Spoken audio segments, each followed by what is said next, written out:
ബുഖാരി തന്നെ അധ്യായമുണ്ട്, ഖുർആന് വിരുദ്ധമായ ഹദീസ് തള്ളണമെന്ന് ബുഖാരി തന്നെ ഉണ്ട്. എന്നിട്ട് അതിനെതിരായി ബുഖാരി ഹദീസ് റിപ്പോർട്ട് ചെയ്യോ? താൻ പഠിപ്പിച്ച ഉസൂലിന്റെ വിരുദ്ധമായി ബുഖാരി ഹദീസ് റിപ്പോർട്ട് ചെയ്യോ? എന്നിട്ട് ബുഖാരിയുടെ ഇബാറത്ത് വായിച്ചിട്ടാണ് ബുഖാരിയില് ദുർബലമായ ഹദീസ് ഉണ്ടെന്ന് ഇവര് സമർത്ഥിക്കാൻ ശ്രമിക്കുന്നത്. ഇത് റൗഫിനെ എതിർക്കുക, അറിയാതെ എതിർത്തുമല്ല. ഈ ഫോൺ ചെയ്ത ആള് ചോദിച്ചല്ലോ ഉസ്താദ്, നമ്മുടെ നാട്ടിലെ സലാസുന്നമി എതിർക്കണത്. മൂപ്പര് അങ്ങനെ തന്നെ. പക്ഷെ ഞാൻ എന്നെ പഠിപ്പിച്ച പണ്ഡിതന്മാര് ജമിയത്തുൽ ഉലമയുടെ കോളേജിൽ പഠിച്ച ആളാ. എനിക്ക് നബി സല്ലല്ലാഹു അലൈഹി വസല്ലമക്ക് സിഹ്ർ ബാധിച്ചു എന്ന ഹദീസ് ബുഖാരി ഓതി പഠിപ്പിച്ച ആളുകള് ജമിയത്തുൽ ഉലമയുടെ പണ്ഡിതന്മാരാക്കി. ജമിയത്തുൽ ഉലമയിൽ ഉണ്ടായിരുന്ന സെയ്ദ് മൗലവി പോലുള്ള പണ്ഡിതന്മാരാണ് എനിക്കിത് പഠിപ്പിച്ചതെന്ന് റഊഫ് മദനി പച്ചയായി പറയാണ്. എന്നിട്ട് ഈ മൊല്ലമാര് നാട്ടിൽ നിന്നിട്ട് പറയാ പഴയകാല സലഫി പണ്ഡിതന്മാർ അതിനെ എതിർത്തിട്ടുണ്ട്. ഇടക്കാലത്ത് വന്ന വല്ല യുക്തിവാദികളോ അല്ലെങ്കിൽ ഇത്തരത്തിലുള്ള വല്ല അക്കലാരികളോ നിശ്ചയിച്ചിട്ടുണ്ടെന്നല്ലാതെ മുജാഹിദ് പ്രസ്ഥാനം നിശ്ചയിച്ചിട്ടില്ല എന്ന് മനസ്സിലാക്കേണ്ടതുണ്ട്. ഇനി ആ ഭാഗം കൂടി നിങ്ങളൊന്ന് കേട്ടോളൂ. സലാസുല്ലമിയെ കുറിച്ച് എന്നെ കൃത്യമായി അദ്ദേഹത്തോട് ചോദിക്കുന്നത്. പിന്നെ അതിന് അബ്ദുസലാം സുല്ലമി പറഞ്ഞ പണ്ഡിതനെ അറിയാമോ? അറിയാം. അദ്ദേഹമാണ് ഇതുപോലെ അദ്ദേഹത്തിന്റെ ഒരു പ്രശ്നത്തിൽ നിന്നാണ് പറഞ്ഞത്, സിഹർ ബാധിച്ച നബി സല്ലല്ലാഹു അലൈഹി വസല്ലമയുടെ എല്ലാ ഹദീസും അത് ഖുർആന് വിരുദ്ധമാണെന്നാണ് അദ്ദേഹം പറഞ്ഞത്.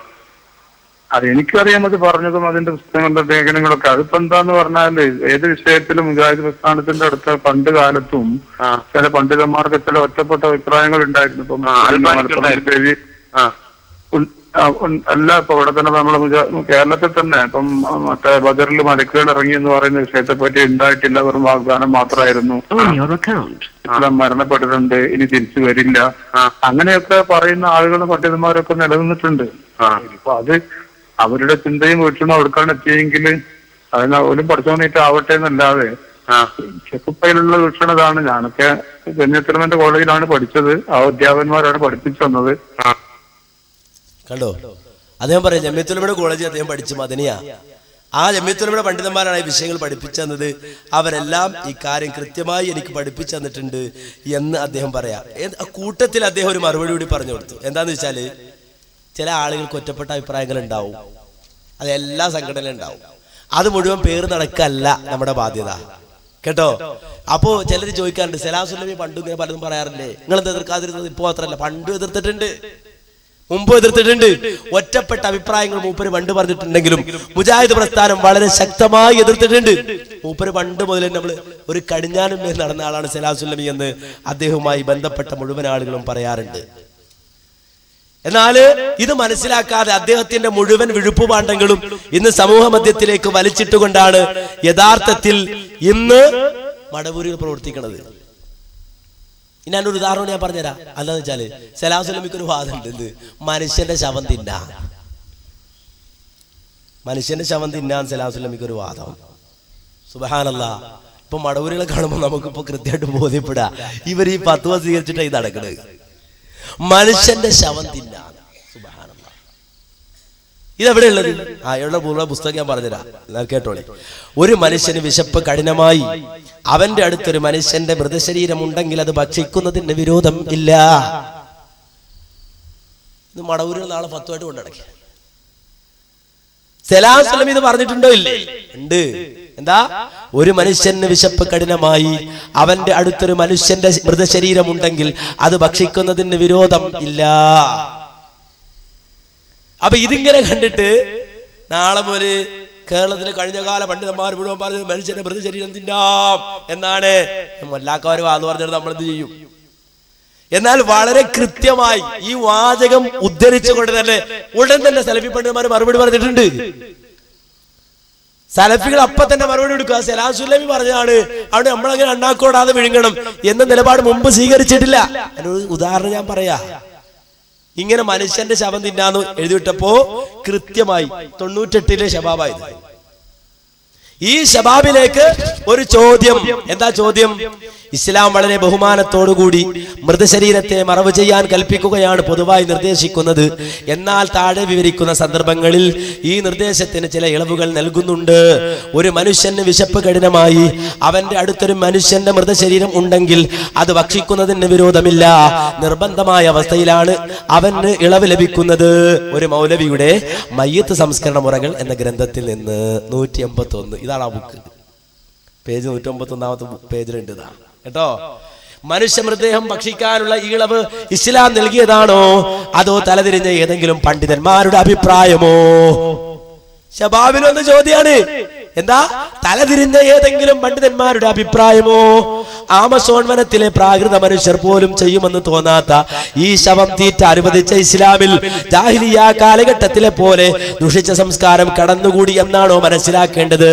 ഇസ്ലാമിന്റെ സുന്ദരമുഖത്തെ വികൃതമാക്കുന്ന ഇത്തരം ആനുകൂല്യങ്ങൾ പ്രവാചക കാലഘട്ടത്തിലെ ഏതെങ്കിലും പ്രത്യേക സാഹചര്യത്തിൽ അനുവദിച്ചതാണോ? ഇസ്ലാം അംഗീകരിച്ചതെല്ലാം നാലാളുടെ മുന്നിൽ പറയാൻ കൊള്ളുന്നതാണല്ലോ. അങ്ങനെയെങ്കിൽ മനുഷ്യമാംസം തിന്നുന്നതിനെ എങ്ങനെ മറ്റുള്ളവർക്ക് മുമ്പിൽ അനുകൂലിച്ച് സംസാരിക്കാൻ കഴിയും? വിശപ്പ് മാറ്റാൻ മൃതദേഹം ഭക്ഷിക്കാൻ ഇളവനുവദിച്ച ഇസ്ലാമിന് ഒരു ചാൻ വയറിന് വേണ്ടി വ്യഭിചരിക്കുന്ന വേശ്യകളെയും അംഗീകരിക്കാൻ സാധിക്കുമോ? ഇസ്ലാം വിശപ്പിനാണോ മനുഷ്യത്വത്തിനാണോ പ്രാധാന്യം നൽകിയത്? ഭക്ഷിക്കാൻ അനുവാദം നൽകുക വഴി മൃതദേഹത്തിന്റെ ബന്ധുക്കളോട് ഇസ്ലാം കാരുണ്യം കാണിക്കാതിരിക്കുകയാണ് ചെയ്യുന്നത്. കൂടാതെ ഖുർആനിൽ പ്രകാരം പറയുന്നു, നിങ്ങളിൽ ചിലരെ പറ്റി അവരുടെ അഭാവത്തിൽ ദുഷിച്ചു പറയുകയും അരുത്. തന്റെ സഹോദരൻ മരിച്ചു കിടക്കുമ്പോൾ അവന്റെ മാംസം ഭക്ഷിക്കുവാൻ നിങ്ങൾ ആരെങ്കിലും ഇഷ്ടപ്പെടുമോ? എന്നാൽ അത് ബ്രാക്കറ്റിൽ ശവം തിന്നൽ നിങ്ങൾ വെറുക്കുകയാണ് ചെയ്യുന്നത്. ഹുജറാത്ത് 12. മൃതദേഹം ഭക്ഷിക്കുന്നത് വെറുക്കപ്പെട്ട കാര്യമാണെന്ന് കൂടി ഈ വചനങ്ങളിൽ നിന്ന് ഗ്രഹിക്കാമല്ലോ. ഈ വിഷയത്തിൽ മുസ്ലിമിന്റെ വ്യക്തമായ മറുപടി പ്രതീക്ഷിക്കുന്നു. അവ സലാസുലം ഈ ശവം തിന്നാന്ന് എഴുതി വെക്ക. അത് ഏത് ശവം? മനുഷ്യന്റെ ശവം. സുബ്ഹാനല്ലാഹ്, ഇയാളെ മുന്നിൽ മരിച്ചുവിടെ സൂക്ഷിക്കണം. ഇയാൾ ഇവിടെ ബിരിയാണി വെക്കും. അപ്പൊ ചോദ്യം ചോദിച്ച മൂപ്പര് മറുപടി പറയാത്, നിങ്ങൾക്ക് വിശപ്പ് കഠിനമായാൽ മനുഷ്യന്റെ മൃതദേഹവും തിന്നാമെന്നൊരു പ്രസ്താവന വിശുദ്ധ ഖുർആനിലോ പ്രാമാണിക ഹദീസിലോ ഇല്ല.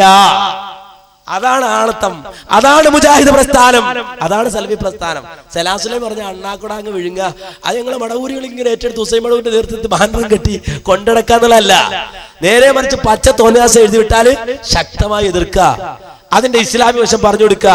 നിങ്ങൾക്ക് വിശപ്പ് കഠിനമായാൽ മനുഷ്യന്റെ മൃതദേഹം തിന്നാമെന്നൊരു പ്രസ്താവന വിശുദ്ധ ഖുർആനിലോ പ്രാമാണിക ഹദീസിലോ ഇല്ല. മുഹമ്മദ് നബി സല്ലല്ലാഹു അലൈഹി വസല്ലമയും സഹാബിമാരും കഠിനമായ വിശപ്പ് അനുഭവിച്ച ധാരാളം സന്ദർഭങ്ങൾ ഉണ്ടായിട്ടുണ്ട്. അപ്പോഴൊന്നും അവർ മനുഷ്യ മൃതദേഹം ഭക്ഷിച്ചതായി റിപ്പോർട്ട് ചെയ്യപ്പെട്ടിട്ടില്ല. എന്നാൽ നിഷിദ്ധമായ ഭക്ഷ്യവസ്തുക്കൾ നിർബന്ധിതമായ അവസ്ഥയിൽ അനുവദനീയമാകുമെന്ന് ഖുർആൻ 5:3 വ്യക്തമാക്കിയിട്ടുണ്ട്. ഖുർആനിൽ നിഷിദ്ധമായി പ്രഖ്യാപിച്ച ഇനങ്ങളിലൊന്നാണ് ശവം. അപ്പോൾ നിർബന്ധിതാവസ്ഥയിൽ ശവം തിന്നാമെന്ന് ഗ്രഹിക്കാം. ഇവിടെ ശവം എന്ന് പറയുമ്പോൾ ഉദ്ദേശിക്കപ്പെട്ടത് ചത്ത മൃഗമാണ്. ഉപരിയുക്ത ഖുർആൻ വാക്യത്തിലെ മൈത്ത ബ്രാക്കറ്റിൽ ശവം എന്ന പദത്തിന്റെ അർത്ഥപരിധിയിൽ മനുഷ്യന്റെ മൃതദേഹം ഉൾപ്പെടുകയില്ല. എന്നിട്ടോ ഏറ്റവും കടുത്ത നിർബന്ധിതാവസ്ഥയിൽ ഏകദൈവ വിശ്വാസത്തെ തള്ളിപ്പറയുക എന്ന അത്യന്തം ഗുരുതരമായ കുറ്റം പോലും നിഷിദ്ധമല്ലാതാകുമെന്ന് വിശുദ്ധ ഖുർആൻ 16:106 വ്യക്തമാക്കിയിരിക്കെ അത്തരം അവസ്ഥയിൽ എന്തും തിന്നാമെന്ന് പണ്ഡിതന്മാർ അഭിപ്രായപ്പെടാൻ സാധ്യതയുണ്ട്. എന്നാൽ എന്താണ് നിർബന്ധിതാവസ്ഥ? കേവലം വിശപ്പോ പട്ടിണിയോ ഉള്ള സന്ദർഭമല്ല അതുകൊണ്ട് ഉദ്ദേശിക്കുന്നത്. നിഷിദ്ധമായ കാര്യം ചെയ്തില്ലെങ്കിൽ മരിക്കുമെന്നോ കൊല്ലപ്പെടുമെന്നോ ബോധ്യം വരുന്ന അവസ്ഥയിലാണ് നിഷിദ്ധത നീങ്ങുന്നതെന്നത്രേ ഖുർആനിൽ നിന്നും ഹദീസുകളിൽ നിന്നും ഗ്രഹിക്കാൻ കഴിയുന്നത്. ഏതായാലും മയ്യത്ത് സംസ്കരണ മുറകളുടെ കൂടെ ഒരു മയ്യത്ത് ശാപ്പാട് മുറയെ പറ്റി ചർച്ച ചെയ്യുന്നത് പ്രസക്തിയല്ലെന്നാണ് മുസ്ലിം കരുതുന്നത്. മയ്യത്ത് സംസ്കരിക്കണ മുറ പറയുമ്പോ അതിനിടയ്ക്ക് മയ്യത്ത് ശാപ്പാട്ട് മുറയെ പറ്റി പറയുന്നത് അത് യുക്തിയല്ല എന്നാണ് മുസ്ലിം കരുതുന്നത്. ഇനിയോ നബിയോ സജ്ജതരോ പൂർവികരോ മയ്യത്ത് തിന്ന് ജീവൻ നിലനിർത്തിയതായി റിപ്പോർട്ട് ചെയ്യപ്പെട്ടിട്ടില്ലാത്തതിനാലും നമ്മുടെ കാലത്തും ദേശത്തും അത് അനിവാര്യമായി തീരാൻ മിക്കവാറും സാധ്യതയില്ലാത്തതിനാലും ആലങ്കാരികമായ ശവം തീറ്റയെപ്പോലും വിശുദ്ധ ഖുർആൻ അപലപിച്ചിട്ടുള്ളതിനാലും ഇസ്ലാമിനെ മയ്യത്ത് തീറ്റയിൽ നിന്ന് മുക്തമാക്കുകയാണ് പണ്ഡിതന്മാർ ചെയ്യേണ്ടത്. മനസ്സിലായോ? അതാണ് ഇസ്ലാഹി പണ്ഡിതന്മാർ ചെയ്തത്, മുജാഹിദ് പണ്ഡിതന്മാർ ചെയ്തത്. ഇതൊക്കെ കൃത്യമായി മനസ്സിലാക്കണം. അപ്പൊ ജമിയത്തുൽ ഉലമക്ക് ഒരു തീരുമാനം, ജമിയത്തുൽ ഉലമയുടെ പണ്ഡിതന്മാർ സിഹർ ഫലിക്കുന്നു പഠിപ്പിച്ചു. സലാസുല്ലമിയെ പോലെ ചില ആൾക്കാർ ഇറങ്ങിയിട്ട് അങ്ങനൊന്നുമില്ല, അങ്ങനെ എനിക്ക് സിഹർ ചെയ്യട്ടെ, മൂപ്പര് ഒരു കാസറ്റ് സുബാനല്ല പറയാൻ പറ്റില്ല, മൂപ്പരത് ഉപയോഗിക്കാതിരിക്കുക, എല്ലാ സാധനം എടുത്തപ്പുറം ഇട്ടാലും ഞാൻ വിശ്വസിക്കാതെ. സിഹറിന് എന്തെങ്കിലും കഴിവുണ്ടെങ്കിൽ ആ സാധനം മൂപ്പര് ധരിക്കണ ഒരു അടിവസ്ത്രമാണ്, അത് നീക്കിയിട്ട് വേറെടുത്തുകൊണ്ട് ഇട്ടാൽ സിഹർ ഫലിക്കുന്നു ഞാൻ വിശ്വസിക്കാം. മൂപ്പരെ വിശ്വസിപ്പിക്കാൻ വേണ്ടിയിട്ട് നമ്മളിങ്ങനെ സിഹർ ചെയ്യാൻ പറ്റും? നമുക്ക്